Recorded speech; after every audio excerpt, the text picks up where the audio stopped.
Ya baik saudara, 1-2 minggu ini saya melihat di kanal-kanal Islam itu video-video tentang Pendeta Mel Atok yang katanya akan mu'alaf saudara.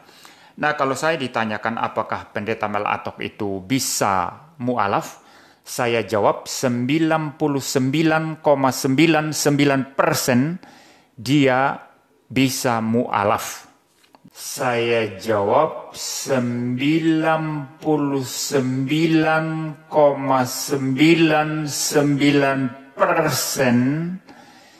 dia bisa mu'alaf. Saya jawab 99,99% dia bisa mu'alaf.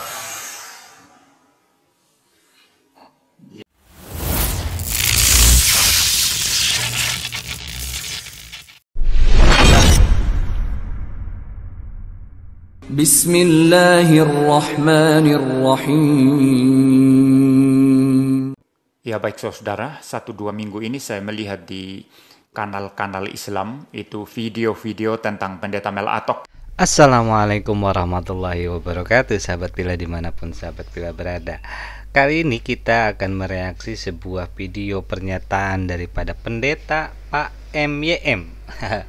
Pendeta MYM tahulah ya kayak gimana. Nah, komentar daripada Pak MYM ini mengenai atau terkait dengan salah satu daripada pendeta itu sendiri, yakni Pendeta Mel Atok.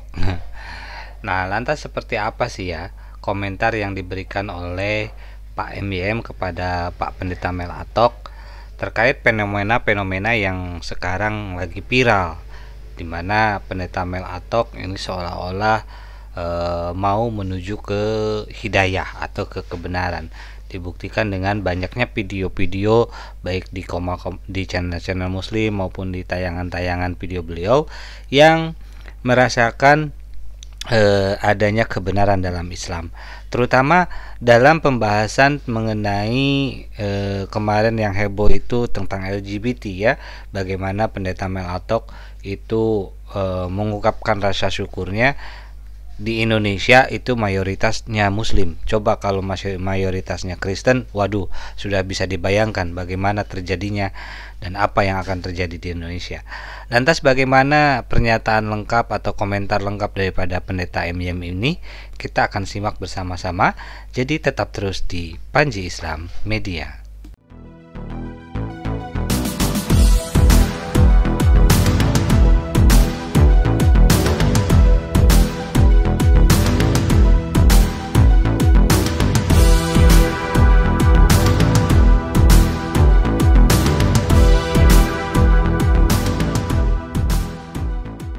Yang katanya akan mu'alaf saudara. Nah kalau saya ditanyakan apakah Pendeta Mel Atok itu bisa mu'alaf, saya jawab 99,99% dia bisa mu'alaf. Tetapi ada kondisinya saudara. Pendeta Mel Atok bisa mu'alaf 99,99% jika apa saudara? Jika Pendeta Mel Atok belum dilahirkan kembali. Seseorang yang belum pernah dilahirkan kembali oleh Roh Kudus dan oleh firman Allah. Mereka yang belum melihat terang, mereka yang belum percaya kepada Yesus Kristus, yang berada di dalam gereja tetapi belum dilahirkan kembali, mempunyai kemungkinan 99,99% itu mu'alaf. Bisa. Mereka berpindah agama. Tidak tentu mu'alaf. Bisa. Iya, sahabat Pila dimanapun sahabat Pila berada, di sini Pak MYM mengatakan bahwasannya Pendeta Mel Atok itu 99,99% bisa mu'alaf kalau belum dilahirkan kembali. Berarti Pak Pendeta Mel Atok apa sudah meninggal gitu ya? perasaan masih hidup deh beliau. Nah, dimaksudkan kalau yang belum dilahirkan kembali di sini belum dilahirkan oleh Roh Kudus. Belum, dia udah masih sering ke gereja tapi hatinya masih gelap katanya gitu ya. Nah, gelap dari mana? Gelap berarti lampunya mati gitu atau gambar gitu ya. Kita juga nggak tahu, kita juga nggak ngerti. Yang jelas kita akan simak lagi bersama-sama pernyataannya yang menyatakan bahwa pendeta Melatok itu bisa mualaf 99,99% bisa mualaf kalau belum dilahirkan kembali. Nah, dilahirkan kembali seperti apa? Kita akan simak bersama-sama. Bisa berpindah ke agama Hindu, Buddha, atau aliran-aliran kepercayaan seperti kejawen atau agama-agama suku di Indonesia, atau ya bisa jadi mungkin ke Konghucu ya dan lain sebagainya. Jadi ada kemungkinan saudara, jika seseorang belum dilahirkan kembali, itu mereka bisa mualaf ya.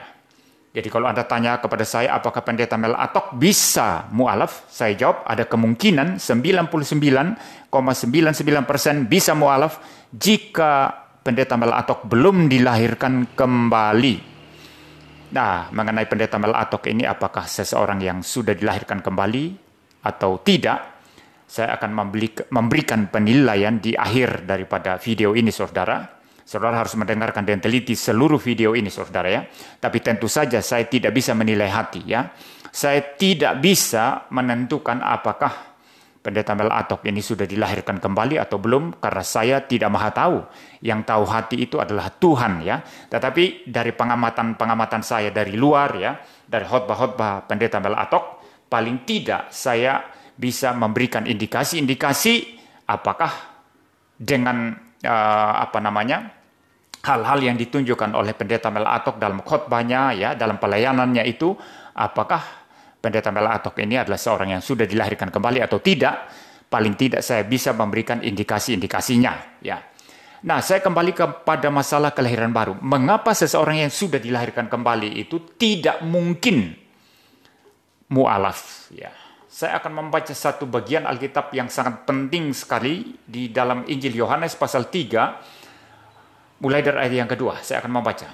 Ia datang pada waktu malam kepada Yesus dan berkata, "Rabi, kami tahu bahwa engkau datang sebagai guru yang diutus Allah. Sebab tidak ada seorang pun yang dapat mengadakan tanda-tanda yang engkau adakan itu, jika Allah tidak menyertainya." Yesus menjawab katanya, "Aku berkata kepadamu, sesungguhnya jika seorang tidak dilahirkan kembali, ia tidak dapat melihat kerajaan Allah." Kata Nikodemus kepadanya, "Bagaimanakah mungkin seorang dilahirkan kalau ia sudah tua? Dapatkah ia masuk kembali ke dalam rahim ibunya dan dilahirkan kembali?" Jawab Yesus, "Aku berkata kepadamu, sesungguhnya jika seorang tidak dilahirkan dari air dan roh, ia tidak dapat masuk ke dalam kerajaan Allah." Oh, jadi begitu ya Pak Pendeta ya. Jadi kalau orang yang belum dilahirkan baru itu, belum dilahirkan kembali itu, kalau belum dilahirkan baik oleh air maupun roh, dengan istilah lain harus dibaptis gitu ya Pak Pendeta ya. Baru dilahirkan baru bisa melihat kerajaan Allah gitu ya. Aneh juga ya. Nah, tapi sahabat, di sini kita bisa menyikapi bahwasannya ada tadi dikatakan, "Wahai Rabi." Nah, Rabi kan berarti guru ya. "Aku percaya engkau guru yang diutus Allah." Nah, pendeta MM ini juga mengatakan diutus Allah. Berarti otomatis Yesus itu adalah seorang utusan, bukan seorang Tuhan, gitu loh. Banyak sekali ayat-ayat di dalam Bible yang menyatakan bahwa Yesus itu adalah seorang utusan, bukan seorang Tuhan. Tapi kok mengapa teman-teman kita ini, saudara-saudara kita ini masih meyakini bahwa Yesus itu adalah Tuhan sendiri? Kan aneh gitu loh. Lalu pemahaman yang kuat mengakar bahwasannya Yesus adalah Tuhan itu memang tidak diajarkan oleh Yesus itu sendiri. Karena Yesus, menurut Yesus, adalah seorang utusan. Itu loh yang penting. Kita lanjut lagi sahabat. Di situ Nikodemus, seorang rabi, seorang guru Yahudi yang sudah sepuh, senior, datang sembunyi-sembunyi kepada Yesus dan berdiskusi kepada Yesus, ya. Berdiskusi dengan Yesus, ya. Dan Tuhan Yesus di situ mengajarkan kepada Nikodemus satu kebenaran yang sangat penting sekali, yaitu mengenai kelahiran baru. Jikalau seseorang tidak dilahirkan kembali, tidak dilahirkan secara baru, maka orang itu tidak dapat melihat kerajaan Allah. Orang itu tidak dapat melihat kebenaran. Orang itu tidak mungkin mengenal Allah. Ya, maka ada perbedaan yang sangat-sangat jelas sekali antara mereka yang belum dilahirkan kembali dengan yang sudah dilahirkan kembali. Yang belum dilahirkan kembali tidak mungkin melihat terang, tidak mungkin melihat kerajaan Allah, tidak mungkin mengenal Allah. Sedangkan mereka yang sudah dilahirkan kembali, mereka mengenal Allah, melihat kerajaan Allah, masuk ke dalam kerajaan Allah, dan mereka hidup di dalam kerajaan Allah. Ketika melahirbarukan seseorang, maka itu mempunyai sifat yang tetap, mempunyai sifat yang sempurna, yang tidak bisa digoncangkan, tidak bisa diubah-ubah. Karena pekerjaan kelahiran baru yang dikerjakan Roh Kudus dan firman Allah itu adalah pekerjaan Allah sendiri. Sehingga tidak bisa diobok-obok, tidak bisa diganggu-gugat oleh siapapun. Dalam Islam mengenal kata hidayah. Nah, hidayah ini merupakan sebuah kebenaran yang Allah berikan kepada seseorang, dan tidak ada seseorang pun yang bisa menolak akan kebenaran itu jika hidayah itu sudah sampai kepadanya. Makanya ketika seseorang, betapapun ia kokoh pendiriannya terhadap sebuah agama, khususnya misalkan di agama kekristenan, tapi ketika dia belajar membuka hati, membuka pikiran, merendahkan diri untuk kebenaran, dan hidayah itu sampai kepadanya, maka niscaya dia akan mengucapkan 2 kalimat syahadat dan bersaksi bahwa tidak ada Tuhan selain Allah dan Nabi Muhammad utusan Allah. Karena sejatinya dari kekristenan pindah ke Islam itu bukan meninggalkan Yesus, tapi mengikuti ajaran-ajaran yang diajarkan oleh Yesus, di mana Yesus sholat, di mana Yesus berdoa, di mana Yesus itu berwudu. Itu diteruskan sama Islam. Makanya ketika baginda Nabi Muhammad SAW diutus oleh Allah, ya, tidak membawa agama, tapi menyempurnakan agama. Kenapa tidak membawa agama? Karena agama yang dibawa oleh Rasulullah SAW itu telah dibawa oleh para nabi sebelum-sebelumnya. Baik Nabi Adam, baik Nabi Idris, Hud, Soleh, Ismail, Isa, Yakub, Yusuf, Ayub, Su'aib, Zulkifli, Harun, Musa, Isa, Ilyas, Ilyasa, Isa, dan akhirnya Nabi Muhammad. 25 nabi yang wajib kita ketahui itu semuanya membawa risalah agama yang sama. Makanya ketika baginda Nabi Muhammad SAW diutus oleh Allah Subhanahu wa taala itu untuk menyempurnakan agama. Maka di dalam Al-Qur'an ada tertuang, pada hari ini telah kucukupkan rizkimu dan kusempurnakan serta kuridoi Islam sebagai agamamu. Ini loh, makanya dilahirkan baru ini kalau dalam Islam memang itu hak prerogatif Allah yang membolak-balikan hati. Ya muqallibal qulub, sabit qulubana ala fi dinik. Ya, ini yang dikatakan, yang sering dibaca oleh baginda Nabi Muhammad SAW. Wahai yang membolak-balikan hati, tetapkan hati kami ini dalam agama yang engkau ridhoi. Kita lanjut lagi sahabat. Saudara. Ya, jadi saudara, seseorang yang sudah dilahirkan kembali mustahil dia berpindah dari iman Kristen, beralih dari iman Kristen. Itu mustahil, ya.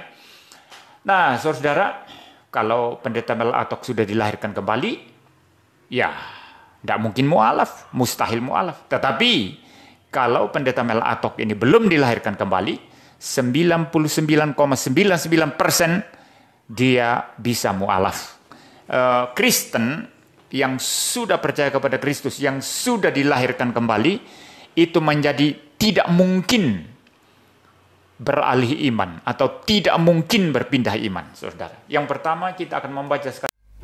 Pak Pendeta MM ini sangat yakin ya dengan apa statementnya.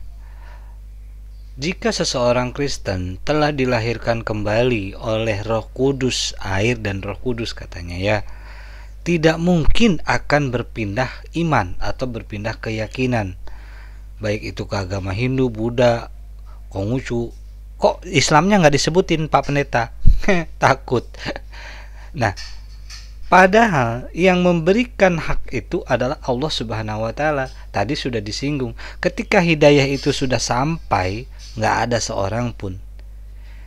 Makanya ketika panggilan Allah ini ada terbagi ke dalam beberapa hal nih. Yang pertama, ada panggilan yang setiap hari, yang kadang-kadang kita bisa menunda atau menghindar. Ya, contoh ya, banyak sekali kita menghindar ketika dipanggil untuk sholat. Terus ada panggilan setahun sekali. Apa? Itu masih kita bisa menghindar atau kita masih bisa beralasan. Apa contohnya? Panggilan untuk melaksanakan ibadah haji setahun sekali kan itu harusnya. Gitu. Tapi di dalam Islam itu tidak setahun sekali, seumur hidup sekali kalau mampu. Tapi kan masih bisa beralasan kita menghindar itu. Alasannya apa? Karena di situ dikatakan untuk panggilan menunaikan panggilan haji hanya untuk orang yang mampu saja.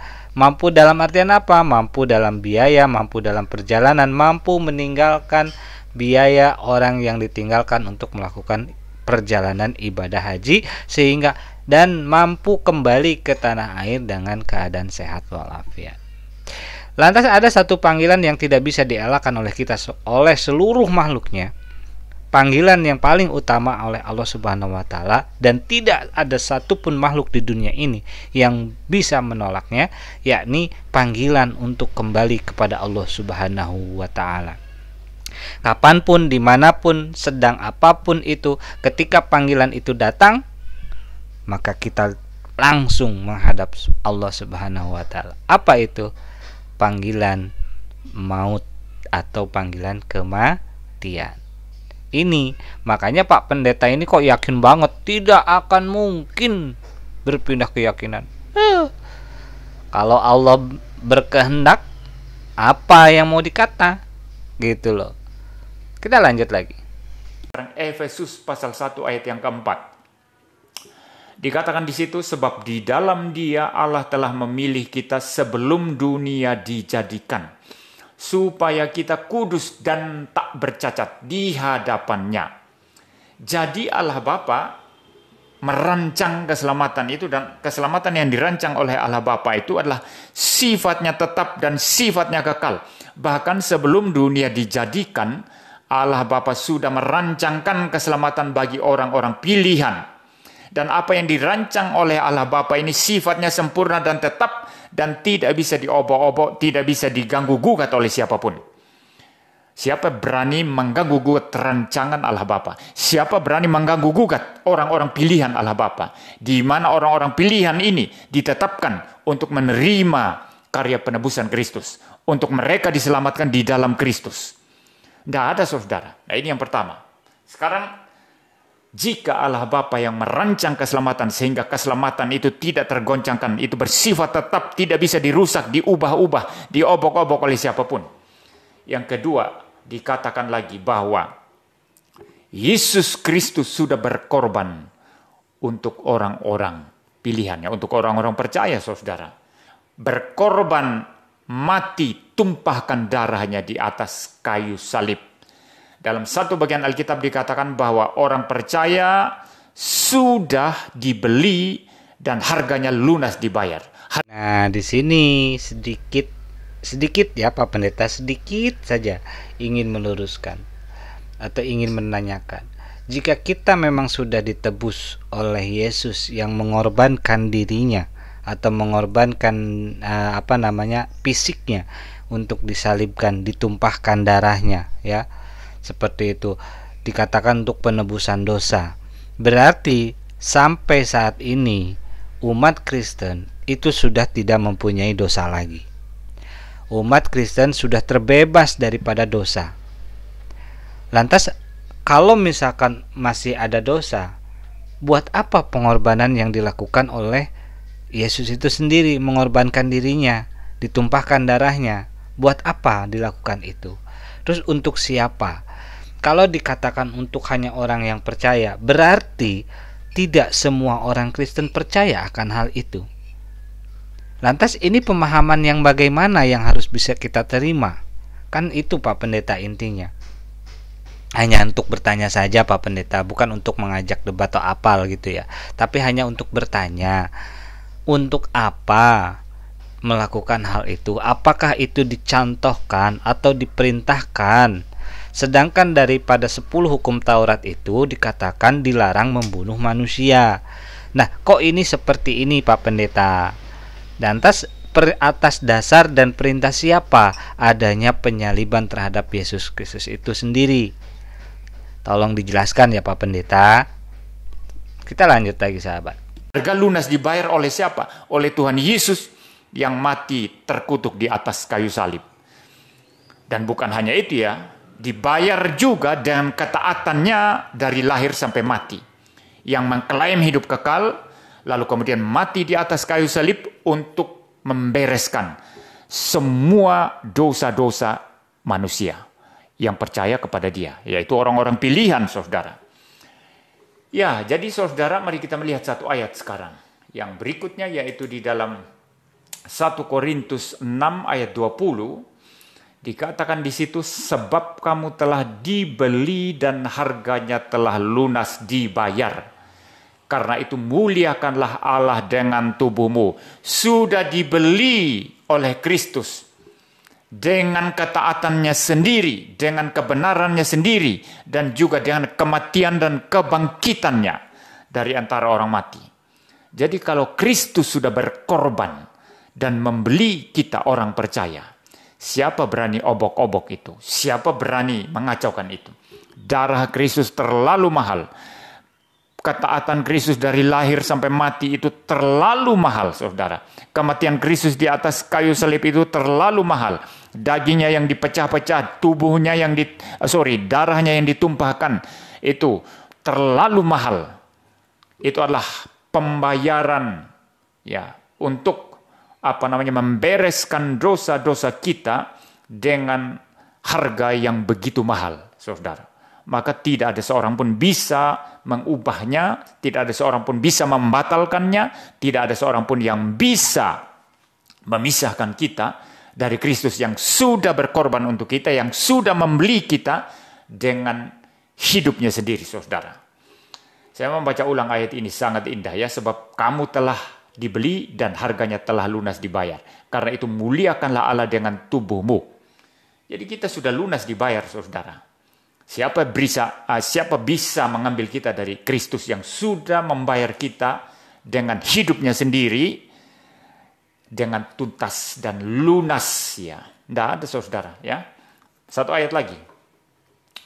Sekarang saya akan membuka Efesus pasal 1 ayat 13. Di dalam Dia kamu juga, karena kamu telah mendengar firman kebenaran, yaitu Injil keselamatanmu. Di dalam Dia kamu juga, ketika kamu percaya, dimeteraikan dengan Roh Kudus yang dijanjikannya itu. Kalau Bapa merancang keselamatan untuk kita, rancangan yang sempurna dan tidak tergoncangkan, dan Kristus dengan hidupnya, dengan nyawanya, dengan tubuhnya, dengan darahnya, dan ketaatannya dari lahir sampai mati, sudah membeli kita, dan harganya lunas dibayar. Maka di sini dikatakan Roh Kudus pribadi ketiga Allah Tritunggal menjadi meterai keselamatan kita. Saudara tahu meterai ya? Ya.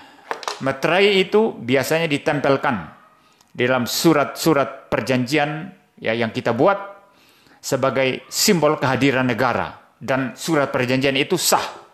Itu maksudnya.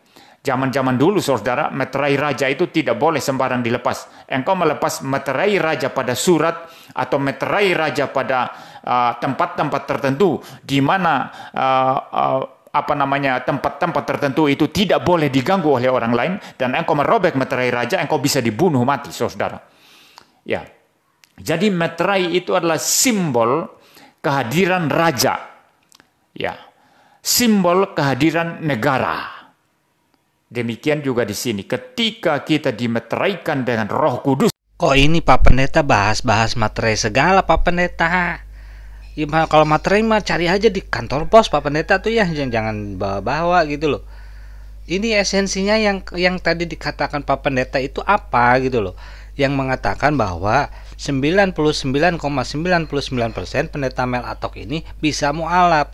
Tadi kan dikatakan oleh Pak Pendeta bahwa orang yang belum dilahirkan kembali oleh Roh Kudus melalui air dan roh itu pasti bisa mualaf. Tapi kalau orang yang sudah dilahirkan kembali dalam air dan roh tidak mungkin akan berpindah keyakinan. Nah, yang dimaksudkan ini apa gitu loh Pak Pendeta? Jangan lari-lari kemana, ke materai lah, kemana lah gitu loh. Kalau cari-cari materai mah gampang, kalau nggak di kantor pos ya, ada di toko waralaba terdekat di Anda juga banyak gitu kalau materai. Sekarang kan yang berlaku materai 10.000 ya Pak Pendeta ya. Gimana sih Pak Pendeta? Ditunggu loh Pak Pendeta, jangan mana-mana, langsung aja. Bagaimana itu terjadi dan apakah itu bisa terjadi? Itu saja. Jangan dulu lari sana lari sini ya. Kita lanjut sahabat. Itu simbol kehadiran Allah yang sepenuhnya untuk keselamatan kita. Ya, jadi saudara, saya membaca ulang ya. Di dalam Dia, maksudnya ini di dalam Tuhan Yesus Kristus, kamu juga, karena kamu telah mendengar firman kebenaran, yaitu Injil keselamatanmu. Di dalam Dia kamu juga, ketika kamu percaya, dimeteraikan dengan Roh Kudus yang dijanjikannya itu. Jadi dimeteraikan dengan Roh Kudus. Roh Kudus berdiam dalam diri kita dan tidak masuk keluar, saudara. Karena Roh Kudus adalah meterai keselamatan kita, maka tidak masuk keluar. Dan Roh Kudus yang sudah diberikan kepada kita, tidak seorang pun itu berhak untuk mengambilnya dari kita. Tuhan sendiri saja, Allah Tritunggal sendiri saja tidak akan menarik rohnya daripada kita, saudara.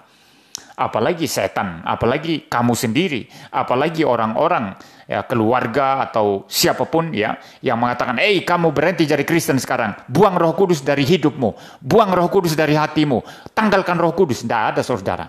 Roh Kudus adalah pribadi ketiga Allah Tritunggal yang maha kuasa, yang sekali berdiam dalam diri kita, selama-lamanya Dia akan berdiam, berhuni, menyertai kita, hidup di dalam kita, dan menjadi pemimpin hidup kita, saudara. Jadi saudara, meterai ini tidak bisa dicabut. Jadi kalau Bapa merancang keselamatan sempurna untuk kita, Yesus sudah membayar kita dan harganya lunas oleh hidupnya sendiri, oleh tubuhnya, oleh nyawanya sendiri yang berharga itu. Kemudian Roh Kudus menjadi meterai keselamatan kita. Siapa bisa merampas kita dari tangan Kristus? Siapa yang menjadikan kita menjadi berpaling dari iman Kristen? Tidak ada, saudara. Sekali beriman Kristen, akan selama-lamanya beriman Kristen. Sekali percaya kepada Yesus Kristus sebagai Tuhan dan Juru Selamat satu-satunya, selama-lamanya akan tetap percaya. Sekarang ayat terakhir. Ini sebagai penutup ya, saudara ya. Saya membaca sekarang Yohanes pasal 10 ayat yang ke-27 sampai dengan ayatnya yang ke-30. Domba-dombaku mendengarkan suaraku dan aku mengenal mereka. Dan mereka mengikut aku. Dan aku memberikan hidup yang kekal kepada mereka. Dan mereka pasti tidak akan binasa sampai selama-lamanya. Dan seorang pun tidak akan merebut mereka dari tanganku. Bapakku yang memberikan mereka kepadaku lebih besar daripada siapapun. Dan seorang pun tidak dapat merebut mereka dari tangan Bapa. Aku dan Bapa adalah satu. Di sini Tuhan Yesus sedang menyampaikan satu kebenaran penting, bahwa domba-domba Tuhan, orang-orang pilihan Allah yang sudah masuk ke dalam rancangan Allah Bapa untuk diselamatkan, yang berbagian di dalam penebusan Yesus Kristus, yang nanti akan dimeteraikan dan Roh Kudus. Mereka pasti mendengarkan suara Tuhan Yesus. Mereka pasti mendengarkan suara firman Tuhan. Mereka pasti mendengarkan suara pendeta-pendeta sejati yang berkhotbah, yang mengkhotbahkan firman Tuhan yang sejati. Ya, mereka pasti mendengarkan firman Tuhan, dan melalui pendengaran akan firman Tuhan, pendengaran akan firman Kristus, mereka pasti beriman, dan melalui iman mereka diselamatkan. Mereka dibenarkan, saudara. Iman timbul dari pendengaran, dan pendengaran akan firman Kristus. Jadi semua orang-orang pilihan Tuhan, domba-domba Allah yang sudah ditetapkan oleh Allah Bapa dalam rancangan keselamatannya yang kekal itu, pasti mendengarkan suara Tuhan Yesus Kristus, Sang Gembala yang agung itu. Dan kata Tuhan Yesus, mereka yang datang kepadanya, domba-dombanya itu, berada di dalam tangannya, dan seorang pun tidak dapat merebut mereka dari tangan Yesus. Ya, saya membaca ulang ayat 28. Dan aku akan memberikan hidup yang kekal kepada mereka, dan mereka pasti tidak akan binasa. Pasti tidak akan binasa berarti orang percaya kepada Yesus Kristus tidak akan kehilangan keselamatan. Yesus yang berkata di sini, pasti tidak akan binasa berarti tidak kehilangan keselamatan. Mereka sekali selamat, tetap selamat. Ini janji Tuhan Yesus, saudara. Anda tidak bisa lawan ini, ya. Saya membaca ulang, ya. Dan aku memberikan hidup yang kekal kepada mereka, dan mereka pasti tidak akan binasa sampai selama-lamanya. Jadi keselamatan itu tidak ada putusnya. Selama-lamanya sejak seseorang diselamatkan oleh Kristus melalui imannya, dia tidak akan kehilangan keselamatannya. Dia akan tetap selamat. Kenapa? Ya, ini alasannya. Saya baca kata-kata Tuhan Yesus selanjutnya. Dan seorang pun tidak akan merebut mereka dari tanganku. Jadi keselamatan itu bersifat kekal. Karena tidak ada seorang pun bisa merebut orang-orang percaya dari tangan Tuhan Yesus yang maha kuasa itu. Kalau kita sudah berada dalam genggaman tangan Tuhan Yesus yang maha kuasa, seorang pun tidak bisa merebut orang-orang percaya. Lalu ditambahkan lagi oleh Tuhan Yesus, saudara. Di ayat 29. Bapakku yang memberikan mereka kepadaku lebih besar daripada siapapun. Dan seorang pun tidak dapat merebut mereka dari tangan Bapa. Kalau tadi Tuhan Yesus menegaskan bahwa tidak seorang pun bisa merebut mereka atau orang-orang percaya dari tangan Tuhan Yesus sendiri. Sekarang Tuhan Yesus menegaskan lagi. Tidak ada seorang pun juga merebut mereka dari tangan Bapa. Sang Bapa yang lebih besar daripada siapapun. Maka saudara, kalau sudah berada di dalam tangan Tuhan Yesus dan sudah berada di dalam tangan Bapa yang kekal, yang maha kuasa itu, siapakah lagi yang bisa merebut kita orang percaya? Tidak ada, saudara. Maka mustahil seorang yang sudah percaya, sudah dilahirkan kembali, sudah berada dalam tangan Kristus, sudah berada dalam tangan Bapa, dan sudah dimeteraikan dari Roh Kudus, mustahil mereka mu'alaf. Mustahil mereka berpindah agama. Mustahil mereka berpaling dari iman Kristen. Ya, jadi ini yang merupakan penjelasan saya, saudara. Nah, kita kembali kepada kasus pendeta Mel Atok, ya, yang ramai dibicarakan oleh kanal-kanal Islam tertentu, ya, mengenai pendeta Mel Atok akan mu'alaf, ya. Ya, saya katakan tadi, kalau pendeta Mel Atok itu belum dilahirkan kembali, belum percaya kepada Tuhan Yesus secara sungguh-sungguh, ya, belum beriman secara sungguh-sungguh, belum dilahirkan kembali oleh firman dan oleh Roh Kudus, maka 99,99%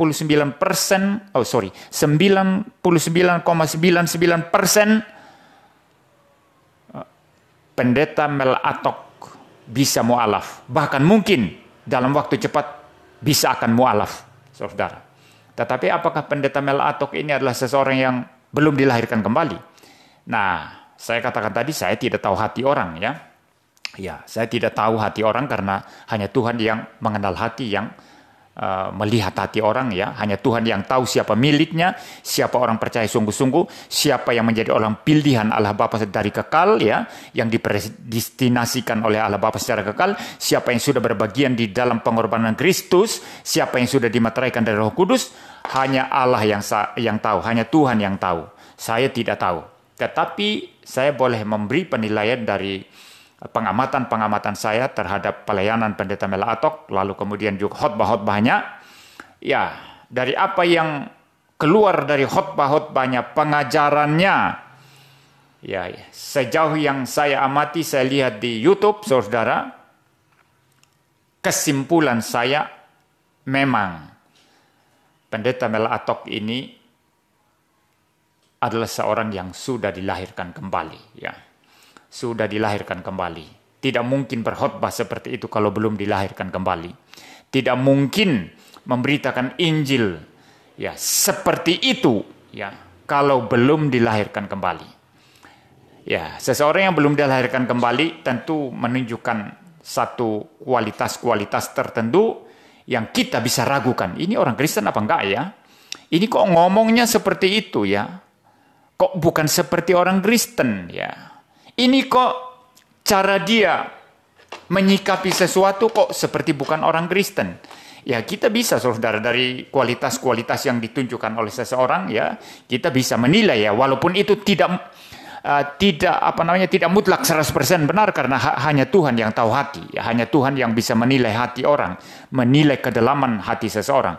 Tetapi kalau dalam pengamatan saya dari luar, saya sama sekali tidak yakin kalau Pendeta Mel Atok ini adalah seseorang yang belum dilahirkan kembali. Saya sama sekali tidak yakin ya, tetapi lebih kemungkinan ya yang lebih besar ya dan yang lebih kemungkinan yang lebih besar ya bahwa Pendeta Mel Atok ini sudah dilahirkan kembali ya dari khotbah-khotbahnya Anda lihat ya, dari pemberitaan Injilnya, dari kecintaannya akan firman Tuhan ya.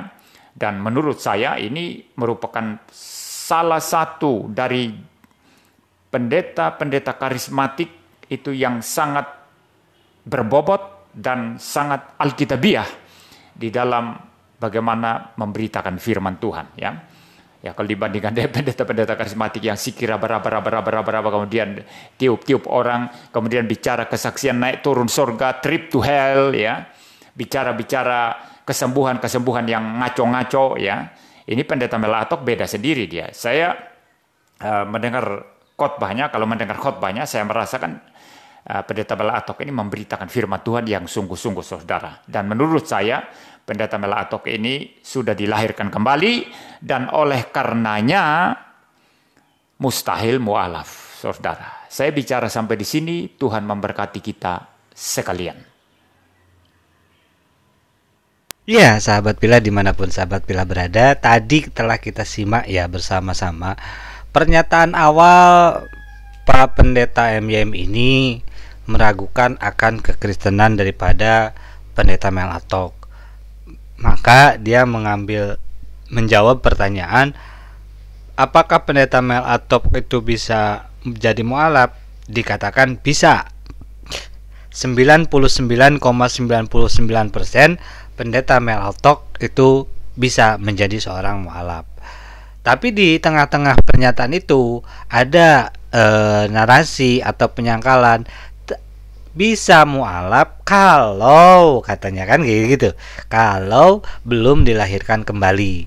Nah, diceritakan tuh dilahirkan kembalinya seperti apa, di mana, kayak gimana gitu lah. Di ujung-ujung video yang kita saksikan ini bersama-sama dikatakan bahwa Pendeta Mel Atok ini merupakan salah satu pendeta yang karismatik berbeda dengan pendeta yang sikira baraba dan penyembuhan roh kudus segala macam gitu ya. Ini kok kayak nyindir si Rusuk Lubis ya. Bener nggak sahabat gitu? Karena kan si Rusuk Lubis kan suka penyembuhan gitu ya, pengobatan gitu, ngusir-ngusir roh kayak gitu ya. Nah, berbeda dengan hal pendeta tersebut. Dengan perbedaan itu, maka si Pendeta MYM ini mengatakan tidak mungkin Pendeta Mel Atok itu menjadi seorang mu'alaf. Itulah sahabat. Tapi kalau Allah sudah berkenan, kalau Allah sudah berkehendak, kalau hidayah itu sudah ditanamkan Allah kepada hatinya dan Pak Pendeta Mel Atok ini menerima akan kebenaran itu, tidak ada hal yang tidak mungkin. Semua mungkin bagi Allah. membolak-balikan hati manusia. Demikian sahabat pilah, dimanapun sahabat pilah berada, reaksi video kali ini mudah-mudahan ada guna dan manfaatnya. Mohon maaf apabila ada salah-salah kata. Juga terima kasih kepada sahabat-sahabat yang selama ini yang telah mendukung.